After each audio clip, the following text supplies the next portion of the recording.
And I see people in the comments talking about it too. Somebody, I think, said Billy kind of like backdoor finding their way into a useful Bitim. He Kramered. I mean, we sat here last night saying, like, that even. What?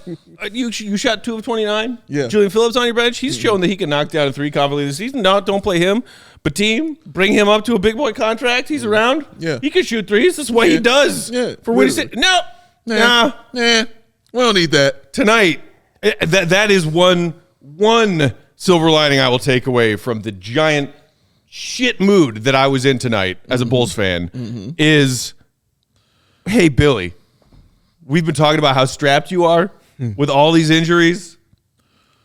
Maybe you should have given Bitim a look a little earlier than you did tonight. Maybe you shouldn't have given Julian Phillips a DNP last night. Little bit. Because those two guys were key in a second half run that the Bulls made. Key. Matt, Julian Phillips and Onuralp, I don't want to destroy Onuralp Bitim hit more threes than the Bulls did yesterday.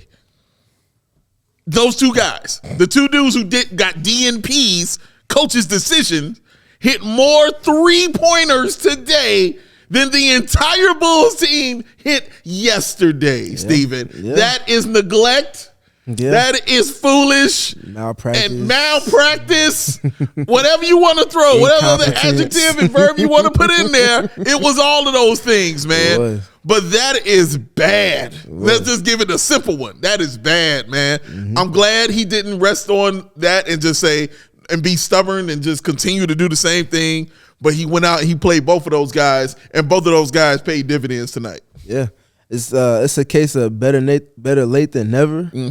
Obviously, never late is a billion times better, especially considering, like we talked about, the context of it being a second game from home back-to-back. You have not to disrespect the Pistons, but you have a less competent team that you're going against on the front end of that.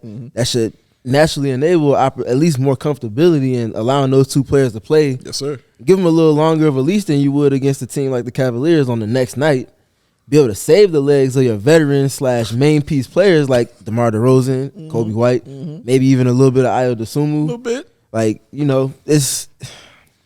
I'm just glad they got the opportunity tonight. Yes, correct. And I'm glad they both did what they did with it, which was definitely be positives on the entire course of the game tonight. We saw Bitim was plus 16. Yes. Yeah. Plus 16 in 27 minutes. That's a team high. Monster game. And it was like, you could tell there was competence when he was on the floor. Yes. It's like he just helped. It was like a little, like an easing presence. You know what he could do? Find spots around the perimeter to get himself open as a catch-and-shoot threat. And he can execute off of that. Like, it's kind of what you were asking for from him, right?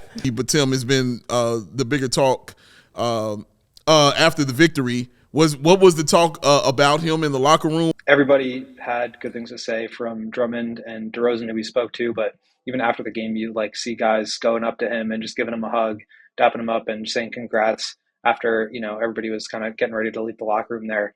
I just saw a video posted from Torrey Craig's Instagram of everybody just kind of showering him with ice cold water after in the locker room. So there are some really good vibes, I think, after this win, and just with this team in general. When they're playing well, they get really excited about it. So they're always happy when they have a teammate who really steps up, and they need it right now. I mean, there's no Caruso tonight, no Patrick, no Zach, no Torrey Craig.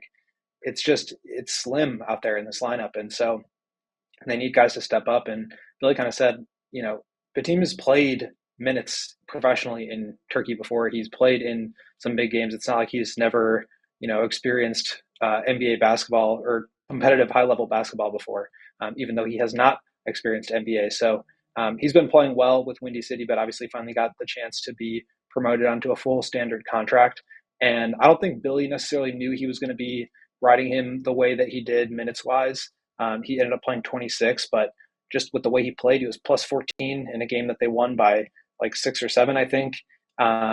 And he was making his shots. He was defending well. He had a couple of clutch free throws. So I think Billy was just like, this is going well. Let's not ruin a good thing. We all silly like the mayor.